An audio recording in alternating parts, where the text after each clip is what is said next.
আল্লাহ আমার রব, এই রবি আমার সব, দামে দামে তন মনে তারি অনুভব।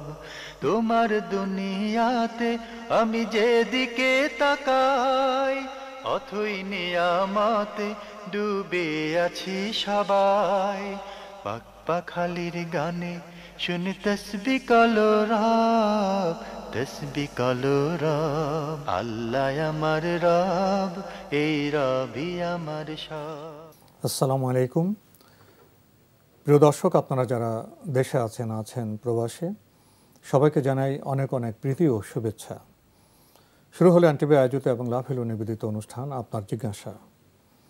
আপনাদের সাথে আছি আমি জয়নুল আবেদিন আজাদ।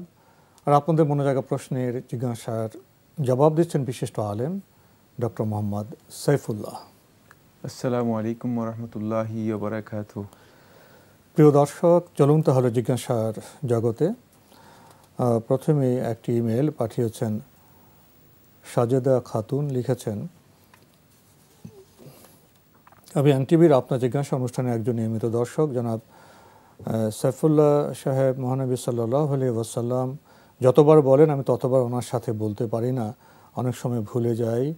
কখন উনি 3 বার সাল্লাল্লাহু আলাইহি ওয়াসাল্লাম বললে আমি হয়তো একবার বলি। এই যে আমি প্রতিবার ওনার সঙ্গে সাল্লাল্লাহু আলাইহি ওয়াসাল্লাম বলতে পারি না, এতে কি আমার গুনাহ হবে? ধন্যবাদ। সাল্লাল্লাহু আলাইহি ওয়াসাল্লাম যদি পড়তে পারেন দরুদ, অবশ্যই সওয়াব রয়েছে। রাসূলুল্লাহ সাল্লাল্লাহু আলাইহি ওয়াসাল্লাম হাদিসের মধ্যে ইরশাদ করেছেন, মান সাল্লা আলাইয়া মাররাতান ওয়াহিদা সাল্লাল্লাহু আলাইহি বিহা আশরা। যে ব্যক্তি একবার আমার উপর দরুদ পাঠ করলো, আল্লাহ রাব্বুল আলামিন ওই একটি দরুদের বিনিময়ে আল্লাহ সুবহানাহু ওয়া তাআলা তাকে 10টি রহমত দেবেন। সুতরাং এটি অত্যন্ত মর্যাদাপূর্ণ কাজ, কিন্তু এর জন্য গুনাহ হবে না। যদি আপনি প্রথমবার নবী সাল্লাল্লাহু আলাইহি ওয়াসাল্লামের নাম আসার পর তার উপর দরুদ পড়েন, এরপর যদি আপনি নবী সাল্লাল্লাহু আলাইহি ওয়াসাল্লামের নাম শুনেন, সেক্ষেত্রে সাল্লাল্লাহু আলাইহি ওয়াসাল্লাম নাও বলতে পারেন, এতে গুনাহ হবে না। তবে নবী সাল্লাল্লাহু আলাইহি ওয়াসাল্লামের উপর দরুদ পড়া এটি অত্যন্ত মর্যাদাপূর্ণ ইবাদত। যে নবী সাল্লাল্লাহু আলাইহি ওয়াসাল্লাম বলতেছেন, সবচেয়ে কৃপণ ব্যক্তির পরিচয় তোমাদেরকে আমি করে দিচ্ছি, মান যুকিরতু ইনদাহু ওয়া লাম ইউসাল্লি আলাইয়া। যার সামনে আমার নাম উল্লেখ করা হয়েছে কিন্তু আমার উপর সে দরুদ পড়তে পারলো না, এ হচ্ছে সবচেয়ে বড় কৃপণ ব্যক্তি। সুতরাং বখিলদের, কৃপণদের ইতিহাসের উপর কিতাব লিখেছেন জাহেজ, তার কিতাবুল বুখালা, কৃপণদের বই। এই কৃপণদের লিস্ট বর্ণনা করেছেন। এই লিস্টের সর্বপ্রথম শিরোনাম তার নামই থাকবে, যিনি আমার নবী সাল্লাল্লাহু আলাইহি ওয়াসাল্লামের উপর দরুদ পড়তে পারেনি, এতটুকু বলতে পারেনি সাল্লাল্লাহু আলাইহি ওয়াসাল্লাম। আমরা জানলাম। প্রিয় দর্শক আরও লিখেছেন, নামাজে সেজদা দেওয়ার সময় কি 2 পায়ের গোড়ালি একত্রে জড়ো করতে হবে? এই মর্মে একটি আসার সাব্যস্ত হয়েছে 2 পায়ের গোড়ালি একত্রিত করা, এবং এটাকে একদল উলামায়ে কেরাম মুস্তাহাব বলেছেন। এটাই সুন্নাহ তরিকা। যে সমস্ত রিওয়ায়াতগুলো রয়েছে সবগুলো থেকে এটাই উপলব্ধি করা যায় যে এটা হচ্ছে সুন্নাহ। 2 পাকে একসাথে করে রাখবে সিজদা যাওয়ার সময়, এটা হচ্ছে উত্তম। আরও লিখেছেন, একজন স্কলার বলেছিলেন সূরা ইয়াসিন পড়লে বিপদ থেকে উদ্ধার পাওয়া যায়। সূরা ইয়াসিন পড়লে কি বিপদ থেকে উদ্ধার পাওয়া যাবে? না, এই মর্মে রাসূলুল্লাহ সাল্লাল্লাহু আলাইহি ওয়াসাল্লাম সুস্পষ্ট কোনো হাদিস সাব্যস্ত হয়নি। যে হাদিসকে সহি বলা যেতে পারে, অথবা যে রিওয়ায়াতের মাধ্যমে বলা যেতে পারে যে বিপদ থেকে মুক্তির জন্য সূরাতুল ইয়াসিন পড়তে পারেন। তবে কোন স্কলার যদি তার অভিজ্ঞতার মাধ্যমে এটা প্রমাণ হয় যে সূরা ইয়াসিন পড়ার পর বিপদ থেকে মুক্তি লাভ করেছেন অথবা কেউ করেছেন, আর সেই অভিজ্ঞতা তিনি যদি শেয়ার করেন, সেটা তার জন্য জায়েজ রয়েছে। দুইটা কিন্তু ভিন্ন কথা বলেছি, খুবই গুরুত্বপূর্ণ পয়েন্ট। দুইটার মধ্যে বিশাল পার্থক্য রয়েছে। বিধান নয়, ব্যক্তিগত অভিজ্ঞতা থেকে যদি তিনি বলে থাকেন, সেটা ভিন্ন কথা। হয়তো তাকে আল্লাহ তাকে দিয়েছেন। ব্যক্তিগত অভিজ্ঞতা কারো থাকতে পারে। এই জন্য শাইখুল ইসলাম ইবনে তাইমিয়া রাহমাতুল্লাহ আলাইহি বলেছেন, মজমু ফাতাওয়ার মধ্যে রয়েছে, সেটা হচ্ছে কেউ যদি ব্যক্তিগত অভিজ্ঞতার মাধ্যমে কোনো আয়াত সে মনে করেন তাকে তেলাওয়াত করার পরে একটা রোগ থেকে তিনি মুক্তি পেয়েছেন, তাহলে তিনি তার ব্যক্তিগত অভিজ্ঞতা ওই সাথে শেয়ার করতে পারেন। কিন্তু সেটাকে নবী সাল্লাল্লাহু আলাইহি ওয়াসাল্লামের নামে অথবা ইসলামের বিধান হিসেবে, অথবা এই আয়াতটা এই রোগের ওষুধ হিসেবে বা এটাকে চালিয়ে দেওয়া, এটা জায়েজ নেই। এটা তার জন্য জায়েজ হবে না।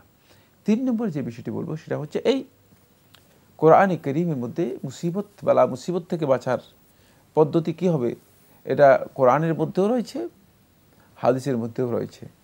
সেই পদ্ধতি অনুসরণ করার জন্য চেষ্টা করুন। নূহ আলাইহিস সালাতু ওয়াস সালাম, ইউনুস ইবনে মাত্তা আলাইহিস সালাতু ওয়াস সালাম, তিনি যখন মাছের পেটে চলে গেলেন, তখন তিনি আল্লাহ রাব্বুল আলামিনের কাছে কিভাবে দোয়া করলেন?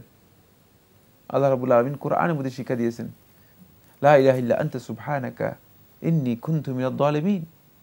এটাকে আমরা অনেকেই দোয়া ইউনুস বলে থাকি, এটাকে বিভিন্ন ধরনের মানে দোয়া হিসেবে আখ্যায়িত করা হয়ে থাকে। এবং রাসূলুল্লাহ সাল্লাল্লাহু আলাইহি ওয়াসাল্লাম সহিহ বুখারী হাদিসের মধ্যে বলেছেন, যদি বান্দা অত্যন্ত আন্তরিকতার সাথে, নিষ্ঠার সাথে এই দোয়াটি পড়ে আল্লাহ রাব্বুল আলামিনের কাছে দরখাস্ত করে কোনো বিপদ আপদ বালা মুসিবত থেকে রক্ষার জন্য, আল্লাহ রাব্বুল আলামিন তার দোয়া কবুল করবেন, দোয়া কবুল করবেন। সুতরাং আমরা এখান থেকে তো মানে সুন্দর একটা বিধানই পেয়ে গেলাম। তাই বিধান আবিষ্কার করার প্রয়োজন নেই। যদি কেউ তার অভিজ্ঞতা থেকে তিনি বলতে পারেন, অসুবিধা নেই, কিন্তু বিধান আবিষ্কার করার প্রয়োজন নেই। রাসূলুল্লাহ সাল্লাল্লাহু আলাইহি ওয়াসাল্লাম তো আমাদেরকে বিষয়গুলো জানিয়ে দিয়েছেন। সেক্ষেত্রে আল্লাহ নবী সাল্লাল্লাহু আলাইহি ওয়াসাল্লাম দেখানোর যে তরিকা রয়েছে, সেটার যদি আমরা অনুসরণ করতে পারি, তাহলে এটা আমাদের জন্য সবচেয়ে উত্তম। কোনো সন্দেহ নেই, অভিজ্ঞতার বিষয় তখনই গ্রহণ করা যেতে পারে যখন দেখব যে নবী সাল্লাল্লাহু আলাইহি ওয়াসাল্লামের কোনো পথ সেক্ষেত্রে সুস্পষ্ট কোনো নির্দেশনা পাইনি। তাহলে যদি কোনো ব্যক্তি বলেন যে আমার অভিজ্ঞতার মাধ্যমে এটি প্রমাণিত হয়েছে, তার অভিজ্ঞতাকেও আপনি শেয়ার করতে পারেন অথবা অ্যাকসেপ্ট করতে পারেন। অভিজ্ঞতাকে একেবারেই আমি বলছি না যে অভিজ্ঞতা বাতিল করে দেবেন, এই কথা মানে বলার সুযোগ নেই, যেহেতু এই বিষয়গুলো তার জিহ্বার সাথেও প্রমাণিত হতে পারে, অভিজ্ঞতার মাধ্যমেও মানে এটা প্রমাণ পাওয়া যেতে পারে। আমরা জানলাম, প্রিয় দর্শক আরও লিখেছেন, বর্তমান যুগের ওলামাদের মধ্যে মাযহাব নিয়ে কি কোনোভাবে সমন্বয় করা যায় না? আমাদের দেশের ওলামাদের মধ্যে মাযহাব নিয়ে যে পরিমাণ বিভেদ, তাতে আমরা কোরআন হাদিসের অজানা বিষয়ে কিভাবে সিদ্ধান্ত নেব, একটু জানাবেন? মাযহাব নিয়ে আলেমদের মাঝে সমন্বয় করা যায় কিনা, মাযহাব নিয়ে সমন্বয় বলতে কি বোঝাচ্ছেন আমি সেটা বুঝতে পারিনি ভালো। আচ্ছা, মাযহাবের বিষয়গুলো কোনো ফরজ ওয়াজিব বিষয়, মানে সমন্বয়ের কোনো বিষয় এখানে নেই। গবেষণার কিছু পার্থক্য আছে, মতবৈচিত্র্য, এটা উলামায়ে কেরাম ইখতিলাফ করেছেন, ইজতিহাদের কারণেই এই মতপার্থক্য হয়েছে। এবং এই মতপার্থক্যের যে বিষয়গুলো আছে, সেগুলোর সাথে দুটি জিনিস যদি অ্যাড হয়, সেটা কিয়ামত পর্যন্ত সমন্বয় করা যাবে না। একটা হচ্ছে আল জাহল ওয়া মা আদরাকা মাল জাহল, মূর্খতা, ভয়াল একটি পরিণতি নিয়ে আসে। আর মূর্খতা যতক্ষণ পর্যন্ত থাকবে, ততক্ষণ পর্যন্ত আপনি এখানে সমন্বয় নেই, এখানে কোনো কিছুই করতে পারবেন না। এখানে মূর্খতাকে দূর করতে হবে ইলমের মাধ্যমে, স্টাডির মাধ্যমে। আমাদের সমস্যা সেখানেই, আমরা মানে একটু ভক্ত, হ্যাঁ, আমরা অনেকেই দিগন্তের মানে শুধুমাত্র ডান দিকে তাকিয়ে আছি, বাম দিকে কি আছে জানি না, পেছনে কি আছে জানি না, সামনে কি আছে জানি না। যদি এমনটা হয়, তাহলে আপনি তো আসলে কোনো তথ্য দিতে পারলেন না।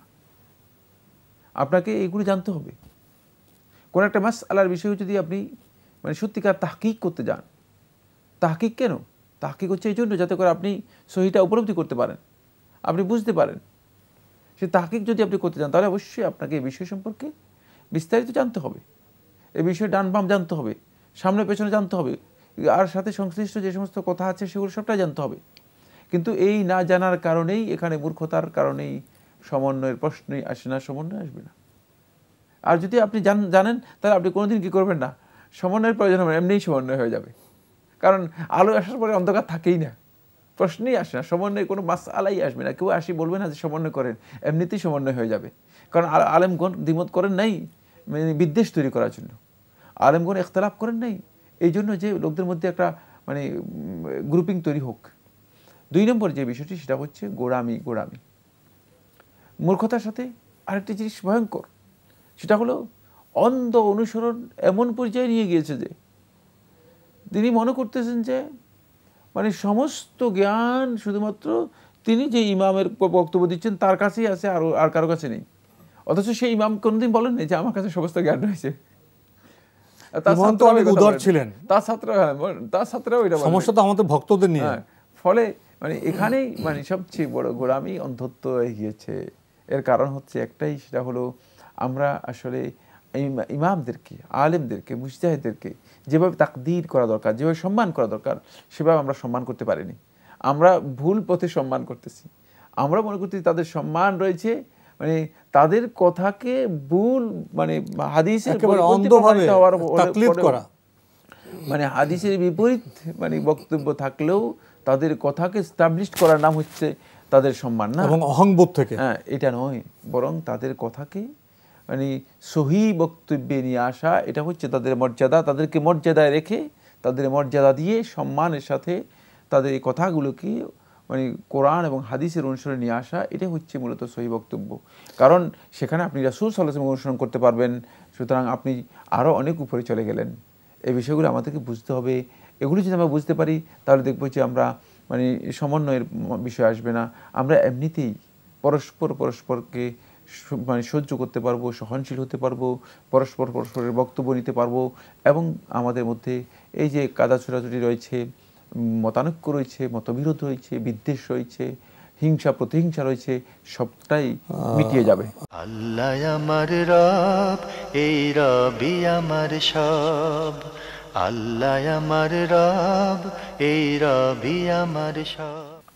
আমাদের দেশে এবং আমাদের উপমহাদেশে মাযহাব নিয়ে অনেক কথা হয়, এবং কোনো কোনো জায়গায় মাযহাবের বিতর্ক এমন পর্যায়ে যায় মনে হয় দিন থেকে মাযহাব অনেক বড়। মূলত সমস্যাটা কিন্তু আমাদের মাযহাবের সম্মানিত ইমামদের নিয়ে নয়, তাদের বক্তব্য নিয়ে নয়। সমস্যাটা বোধহয় বেশি দেখা যায় আমাদের ভক্ত তাদের নিয়ে, এবং আমরা যারা অনুসারী তারা তো মাযহাব ইমাম কি বলেছে সেটা আমরা জানি না। আর মাযহাবের ইমামরা যে বিষয়ে গবেষণা করেছেন সেটা তো কোনো ফরজ ওয়াজিব বিষয় নয়, সুন্নাহ মুস্তাহাব বিষয় নিয়ে, যে এইসব বিষয় যদি আমরা কেউ না জানি, আমল না করে, আমাদের তো ইবাদত হয়ে যাবে। এখন এখানে এসে আমরা যারা মাযহাবের ভক্ত অনুসারী, আমরা এটাও জানি না গবেষণার বিষয়ে মাযহাব ইমামরা কি বলে গেছেন। তারা তো সহি হাদিস পেলে, সুন্নাহ পেলে সেটাকে তো অনুসরণ করতে বলেছেন এবং বলে সেটা আমার মাযহাব হবে। তো আসলে তো মাযহাব নিয়ে তো সমস্যার কথা নয়, এটা আমরা যারা অনুসারী, যারা ভক্ত, আমরা তো এটা সৃষ্টি করেছি বোধহয়। হ্যাঁ, অবশ্যই ভক্তদের গোড়ামির কারণেই তো এই বিষয়গুলো এই পর্যায়ে চলে গিয়েছে, এবং এটা আমরা জানি যে মানে উলামায়ে কেরামের ইজতিহাদের বিষয়টি ছিল আলেমদের একান্ত ব্যক্তিগত বিষয়। সুতরাং কারো ব্যক্তিগত গবেষণার বিষয়কে মানে গোটা উম্মার জন্য ফরজ বা ওয়াজিব কারার দেয়া, এটাকে ওয়াজিব ঘোষণা করে দেয়া, ফরমান জারি করে দেয়া, এটা কোনো আলেম কোনো যুগে দিয়েছেন এই কথা সঠিক নয়। কারণ এটা যদি প্রমাণ করতে পারে কেউ যে ইমাম আবু হানিফা রাহমাতুল্লাহ বলেছেন যে গোটা উম্মাতের জন্য আমার অনুসরণ করাটা ফরজ, প্রশ্নই আসে না। এইসব কোন কথা তার বলেই যায়নি, কোনোদিন বলেননি। বোন আপনি আরও লিখেছেন, আমার বাসার রাস্তার ঠিক পাশে আমি ফজরের নামাজের পর কোরআন পড়ি এবং তার আওয়াজ যদি রাস্তার মানুষরা শুনতে পায় তাহলে কি আমার গুনাহ হবে? আমি খুব আস্তে পড়লে আমার মুখস্থ হয় না, এবং মুখস্থ পড়া খুব নিচু স্বরে পড়লে ভুল হয়ে যায়। এখন আমি কি করতে পারি? না, আপনি যেই কথা বলেছেন সেটার চেয়ে উত্তম হচ্ছে যেটা, সেটা হলো আপনি কোরআন কারীম তেলাওয়াত করবেন, বেশি তেলাওয়াত করবেন, আস্তে আস্তে তেলাওয়াত করবেন, যাতে করে বাহিরে মানে যে সমস্ত পথচারী আছে, রাস্তায় যারা চলাচল করছে, তারা তেলাওয়াত শুনতে না পায়। কারণ তেলাওয়াত শোনার বিষয়টি এখানে উচিত নয়। সেক্ষেত্রে আপনি যেহেতু বলেছেন রাস্তার একেবারে পাশেই কি বাসা, যদি আপনি আওয়াজ করে কোরআন তেলাওয়াত করেন সেখানে ফিতনাও হতে পারে, আবার মানে এই মানে তেলাওয়াতের কারণে আপনি গুনাহগার হতে পারেন। সুতরাং এক্ষেত্রে আপনি আওয়াজ যথাসম্ভব চেষ্টা করবেন সীমিত রেখে তেলাওয়াত করা, এবং বেশি তেলাওয়াত করলে আপনি মুখস্থ হয়ে যাবে। মুখস্থ হয় না, এ কথা সঠিক নয়। লিখেছেন, মায়ের বা বোনের বাড়িতে গিয়ে যদি কেউ তাদের স্বামী সন্তানদের খারাপ দিক নিয়ে আলোচনা করেন তাহলে এটা কি গীবত হবে? যার বাড়িতে গিয়ে এটা করা হচ্ছে সে নিষেধ করার পরও যদি তারা না শুনে তবে কি তার গুনাহ হবে? না, যদি মানে তাদের পেছনে এই ধরনের কথা আলোচনা করা হয় অবশ্যই গীবত, কোনো সন্দেহ নেই। আর যদি না শোনা হয়ে থাকে তাহলে গুনাহগার হবে। কারণ প্রত্যেকটা জিনিসের ভদ্রতা রয়েছে, একটা কার্টেসি রয়েছে, একটা সৌন্দর্য রয়েছে, একটা নিয়ম রয়েছে, শৃঙ্খলা রয়েছে। সেটাকে লঙ্ঘন করে আপনি বলতেছে, নিষেধ করতেছে যে এই ধরনের কথা এখানে আলোচনা করবে না, কিন্তু তারপরে সেখানে আলোচনা করা, এটা শুধুমাত্র মানে শৃঙ্খলা লঙ্ঘন যে তা নয়, বরং এটা এক প্রকারের আদব লঙ্ঘন একেবারেই উচিত নয়। সুতরাং এগুলো থেকে মানে আমাদের উচিত হচ্ছে দূরে থাকা, বিরত থাকা। লিখেছেন, আমার বোনের স্বামী স্কুলের শিক্ষক, তার মা বাবা ভাই ভাগ্নে নিয়ে অনেক বড় পরিবার ছিল। বেতনের টাকায় সংসার চালানো সম্ভব না হওয়ায় সুদের উপর ঋণ দানকারী প্রতিষ্ঠান ও দাদন ব্যবসায়ীদের কাছ থেকে চড়া সুদে ঋণ নিয়ে সংসার পরিচালনা করত। বর্তমানে মাসিক 12,000 টাকা সুদ দিতে হয়। বর্তমানে তার ঋণের পরিমাণ প্রায় 10 লক্ষ টাকা। বর্তমানে আমার বোনের পরিবারের অবস্থা খুব খারাপ। তার স্বামী স্থাবর অস্থাবর সকল সম্পত্তি বিক্রি করলে তার স্বামী ঋণ পরিশোধ করা যাবে, কিন্তু তাকে অনেক বোঝানোর পরও সে ঋণ পরিশোধ করতে রাজি হচ্ছে না। আমার বোনের স্বামীর বক্তব্য, তার বেতন বৃদ্ধি পেলে সুদ দিয়ে দিয়ে তার ঋণ পরিশোধ করবে, তবুও সে তার সম্পত্তি বিক্রি করে ঋণ পরিশোধ করবে না। এখন আমার বোন কি করবে? তার স্বামীর সাথে থাকলে কি তার গুনাহ হবে? আমার বোনের কোনো ইনকাম নেই, তার 4টি সন্তান, তার সবচেয়ে বড় ছেলে বয়স 16 বছর। আমার বোন এখন কি করবে? সে কি তার স্বামীকে ছেড়ে চলে আসবে? জানাবেন। ধন্যবাদ। একটা প্রশ্ন করেছেন, প্রশ্নের মধ্যে জটিলতা তৈরি করেছেন। না, তিনি তাকে বোঝানোর জন্য চেষ্টা করুন, তাকে এতটুকু কনভিন্স করার জন্য চেষ্টা করুন যে ঋণের চেয়ে আমরা কষ্ট করে জীবনযাপন করি, সেটা আমাদের জন্য উত্তম। তিনি যে পদ্ধতিতে অগ্রসর হয়েছেন সেই পদ্ধতি সঙ্গত পদ্ধতি নয়, বৈধ পদ্ধতি নয়। এতে তিনি ঋণের যেই বোঝা, এই বোঝা কতদিন পর্যন্ত বহন করবেন সেটাও তিনি জানেন না। সুতরাং এই কাজটি তার ভুল, যে এটা তিনি হয়তো বুঝতে পারেন নাই। সুন্দরভাবে বিভিন্ন লোকের মাধ্যমে ভালো করে বুঝাতে পারে এমন লোক দিয়ে তাকে বোঝানোর জন্য চেষ্টা করুন। আর এক্ষেত্রে তার দায়িত্ব শুধুমাত্র বোঝানো, তার অতিরিক্ত কোনো দায়িত্ব নেই। তিনি এখন সংসার থেকে চলে আসবেন মানে কি কারণে, মানে তার কি মানে সেখানে গুনাহ তো স্বামী করছেন, উনি তো গুনাহ করছেন না, ওনার তো সেখানে কোনো ধরনের সম্পৃক্ততা নেই। সুতরাং তিনি সংসার থেকে চলে আসার কোনো দায়িত্ব তার নেই। তিনি বোঝানোর জন্য চেষ্টা করবেন এবং একথা বলবেন যে এই যে গুনার কাজগুলো করতেছো এগুলোর সাথে আমাদের সামান্যতম কোনো সম্পর্ক নেই, কিয়ামতের দিন এর জন্য জবাব দিবে। আমরা এগুলো থেকে সম্পূর্ণ নিজেদেরকে মুক্ত রাখি, এগুলো থেকে আমরা মুক্ত। সুতরাং যে অপরাধ রয়েছে অপরাধের সব কিছু তোমার ঘাড়ে বর্তাবে, আমরা এগুলো থেকে মুক্ত। এই থেকে মুক্ত হওয়ার জন্য তুমি সর্বোচ্চ চেষ্টা করো। এক্ষেত্রে তার জন্য ওয়াজিব নয় যে তিনি একেবারে ডিভোর্স দিয়ে, স্বামীকে ডিভোর্স দিয়ে মানে স্বামীর সংসার থেকে তিনি চলে আসবেন। স্বামীর সংসার থেকে চলে আসার পরে তিনি কোথায় যাবেন এবং সেখানে যে তিনি আরেকটা ভালো স্কোপে কোথায় চলে গিয়েছেন, ব্যাপারটা মানে সেটা কি আছে আদৌ? প্রশ্নই নেই। 4টি সন্তান আছে, ছোট ছোট। এই ধরনের অনিশ্চিত একটি মানে কাজ করা কোনোভাবেই ইসলামী শরীয়তের মধ্যে সঙ্গত নয়। আর তার আসার বিষয়টিও ইসলামী শরীয়ত তাকে এই ব্যাপারে প্রেসক্রাইব করে না, এই ধরনের পরামর্শ ইসলামী শরীয়তের মধ্যে তাকে দেওয়া হয় না। আমরা খুবই গুরুত্বপূর্ণ বিষয়ে অবগত হলাম। প্রিয় দর্শক, আরও একটি ইমেল পাঠিয়েছেন শাহরুখ হোসেন তন্ময়। লিখেছেন, মান তাশাব্বাহা বিকৌমিন ফাহুয়া মিনহুম। এর মানে সে ইসলাম থেকে খারিজ হয়ে যাবে? যদি হয় তাহলে কোন কাজের অনুসরণ করার কারণে খারিজ হয়, একটু উদাহরণ দিয়ে বুঝিয়ে বলবেন। ধন্যবাদ এই ভাইকে। মান তাশাব্বাহা বিকৌমিন ফাহুয়া মিনহুম, যে কোনো সম্প্রদায় অথবা কোনো জাতি অথবা কোনো গোষ্ঠীর সাথে নিজেকে সাদৃশ্য গ্রহণ করবে সে তাদের মধ্যে অন্তর্ভুক্ত হবে। এই হাদিসটি সহিহ। এখন এই হাদিসের ব্যাখ্যার মধ্যে কি কথা বোঝায় যে সে ইসলাম থেকে পরিপূর্ণরূপে খারিজ হয়ে যাবে? না, এই হাদিস থেকে যেটা বোঝায় সেটা হচ্ছে তার এই কাজটি এমন পর্যায়ের কাজ হবে যে কাজটি তাকে ইসলাম থেকে বের করে দেবে। কিন্তু খারিজ হয়ে যাবে কিনা রাসূল সাল্লাল্লাহু আলাইহি ওয়াসাল্লাম কথা বলেন নাই। মানে তার কাজটার এমন পর্যায়ে রয়েছে যেটা ইসলাম থেকে তাকে বের করে দিতে পারে। কাজের মান রাসূলুল্লাহ সাল্লাল্লাহু আলাইহি ওয়াসাল্লাম এভাবে নির্ধারণ করে দিয়েছেন। কিন্তু খারিজ হতে হলে তাকে এখানে তার সাথে আকীদার একটা সম্পর্ক থাকতে হবে। হতে পারে যে না বুঝে একটা কাজ করে ফেলেছে। যেমন অনেকে দেখা যায় যে ক্রস আছে না, দেখা যায় যে মানে জানে না ক্রস কি জিনিস, এটা ধর্মীয় চিহ্ন, এটা ধর্মীয় চিহ্ন একটা গ্রুপের, কিন্তু মানে একটা গোষ্ঠীর। অনেকে দেখা যায় যে জামার মধ্যে, গেঞ্জির মধ্যে, পিঠের মধ্যে, তো বুঝতে পারে না, তার জানা নেই, এটা স্টাইল মনে করছে এটা একটা স্টাইল। সুতরাং মানে এই কাজটা তাকে দিন থেকে ইসলাম থেকে খারিজ করে দিতে পারে, এমন এক পর্যায়ের কাজ। কিন্তু এই কাজটার সাথে আকীদার সম্পর্ক হলে সেটা খারিজ করে দিবে।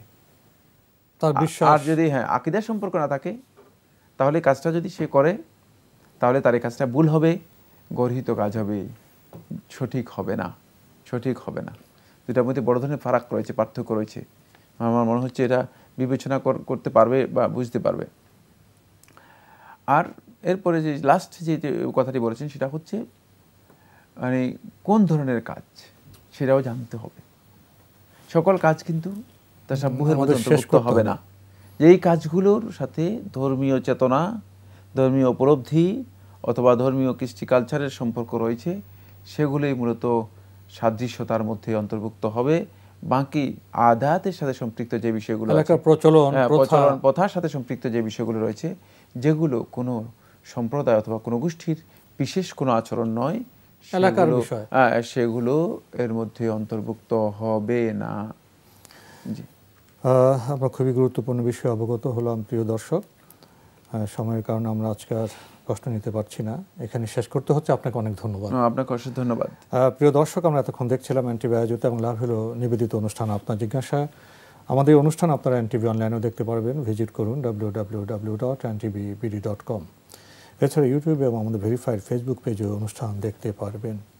শেষে এসে যে প্রশ্ন করলেন, সংক্ষিপ্ত জবাব দেওয়ার চেষ্টা করেছেন আমাদের ডক্টর সাইফুল্লাহ ভাই। খুবই গুরুত্বপূর্ণ বিষয়। ধর্মীয় কোনো বিষয়, কোনো চিহ্ন আমাদের ধারণ করা যাবে না, পালন করা যাবে না, কিন্তু এলাকার প্রচলন, লোকদের সংস্কৃতি, যার সাথে ইসলামের সাংঘর্ষিক অবস্থা নেই, সেটা প্রচলন হিসেবে আমরা করতে পারি। এ দুইয়ের পার্থক্য আমাদের উপলব্ধি করতে হবে। চিঠি লিখুন, প্রশ্ন পাঠান আমাদের ঠিকানায়। পরিচালক আপনার জিজ্ঞাসা, এনটিভি, বিএসসি ভবন, 7ম তলা, 102 কাজী নজরুল ইসলাম এভিনিউ, কারওয়ান বাজার, ঢাকা 1215। আপনারা ইমেলও করতে পারেন। আমাদের ইমেল অ্যাড্রেস আপনার জিজ্ঞাসা @ntvbd.com। প্রিয় দর্শক, মহান আল্লাহ আমাদের সবাইকে নিরাপদে রাখুন, রাখুন শান্তিতে। আসসালামু আলাইকুম। আল্লাহ আমার রব, এই রবি আমার সব, দামে দামে তুন মনে তারি অনুভব। আল্লাহ আমার রব, এই রবি আমার সব।